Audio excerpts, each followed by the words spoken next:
Toxic femininity. An overlooked aspect of the gender equality conversation over the past few decades, the concept of toxic masculinity has been analyzed, discussed, and dissected, sparking important conversations about gender roles, power dynamics, and societal expectations of men. Terms like mansplaining and patriarchy have become commonplace in cultural dialogues, often symbolizing the ways in which traditional masculine behaviors can become harmful not only to women but also to men themselves. However, what has often escaped equal scrutiny is the idea of toxic femininity, behaviors or traits exhibited by women that can be just as damaging to gender relations, individual well-being, and the pursuit of true equality. The concept of toxic femininity can be as insidious and harmful as toxic masculinity, but it is often met with less critique. Some suggest that when it comes to the behavior of women, more excuses or justifications are provided than when men display similar actions. This unequal lens undermines the broader goal of gender equality and perpetuates the notion that harmful behaviors should only be criticized when exhibited by men. To achieve true equality, it is crucial to hold all genders accountable for toxic behaviors and to ensure that discussions about gender are inclusive of both toxic masculinity and toxic femininity. Toxic femininity, like toxic masculinity, refers to socially constructed behaviors or expectations that perpetuate harm. However, while toxic masculinity is often associated with aggression, dominance, and emotional suppression, toxic femininity manifests differently. It can take the form of manipulation, victimhood as a tool of power, emotional exploitation, and the policing of other women based on restrictive beauty standards or social expectations. A well-known example of toxic femininity is the queen bee syndrome, a term coined by researchers in the 1970s to describe the phenomenon where women in positions of power, rather than supporting other women, actively undermine them to protect their own status. While it is commonly assumed that women in leadership will naturally mentor or support other women, the queen bee syndrome demonstrates that toxic power dynamics are not limited to men. Another example is the idea that women can use their vulnerability or emotional states to manipulate others, particularly men, to gain advantages. This can include using tears or emotional displays as a tool to evade accountability or to gain sympathy and support in situations where their behavior may have been wrong or problematic. While men are often criticized for using physical power or aggression, women can sometimes wield emotional or relational power in similarly harmful ways. One of the central arguments surrounding the lack of critique of toxic femininity is that society often holds men and women to different standards when it comes to accountability for harmful behavior. While toxic masculinity has rightfully been called out for fostering aggression and dominance, toxic behaviors by women are sometimes dismissed as emotional or circumstantial, with more leniency given to their actions. This double standard perpetuates a cultural narrative that women can engage in negative behaviors with fewer consequences. Consider the example of parental responsibilities. Research has shown that society tends to be more forgiving of mothers who emotionally manipulate or alienate children from their fathers during custody disputes, while fathers who exhibit controlling or manipulative behaviors are more likely to be criticized for it.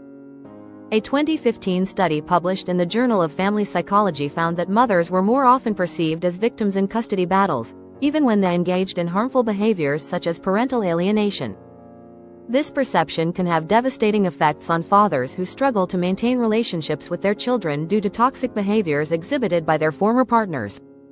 Similarly, behaviors like gossiping, passive aggression, or the exclusion of others based on superficial judgments, common traits associated with toxic femininity, are often viewed as less harmful than the overt aggression typically associated with toxic masculinity. Yet, these behaviors can be just as damaging, fostering hostile social environments and undermining the self-esteem of others, particularly in school or workplace settings.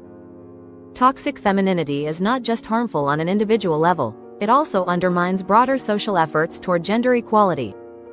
When toxic behaviors exhibited by women are excused or justified, it creates an imbalance in the conversation about gender roles and accountability.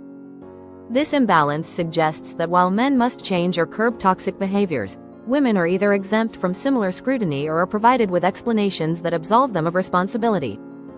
This double standard erodes trust in the push for gender equality, as it creates the perception that women can get away with behaviors that men would be punished for.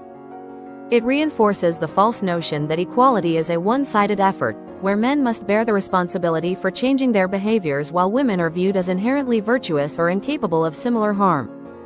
This perception undermines the social commitment to achieving true equality, where both men and women are held to the same standard of accountability for their actions. In her book, The Gender Knot: Unraveling Our Patriarchal Legacy, sociologist Alan G. Johnson explains that patriarchy is a system that affects everyone, men and women alike. He argues that while men often hold more overt power in patriarchal structures, women can and do participate in perpetuating these systems through behaviors that reinforce traditional gender roles and hierarchies. Toxic femininity, in this sense, can be seen as a way that women, whether consciously or unconsciously, reinforce and sustain these harmful systems. If society is serious about achieving gender equality, there must be an honest and comprehensive examination of harmful behaviors across all genders. This means acknowledging that just as toxic masculinity can be damaging, so too can toxic femininity. Both forms of toxicity create unhealthy dynamics, whether through overt aggression or more subtle forms of manipulation and control. Achieving gender equality requires moving beyond the simplistic narrative that men are inherently the problem and women are inherently the solution. It requires holding both men and women accountable for behaviors that harm others and acknowledging that both genders can engage in toxic behaviors that perpetuate inequality. In practical terms, this means fostering open discussions about both toxic masculinity and toxic femininity.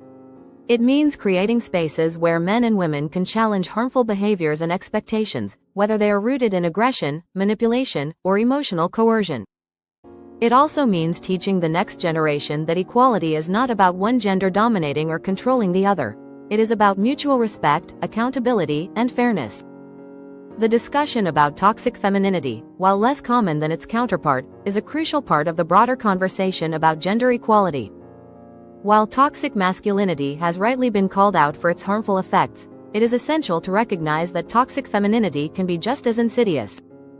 Both men and women must be held to the same standard of accountability for their actions if true equality is to be achieved.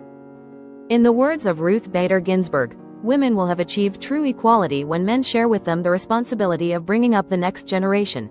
But equality also means sharing responsibility for addressing harmful behaviors, regardless of gender.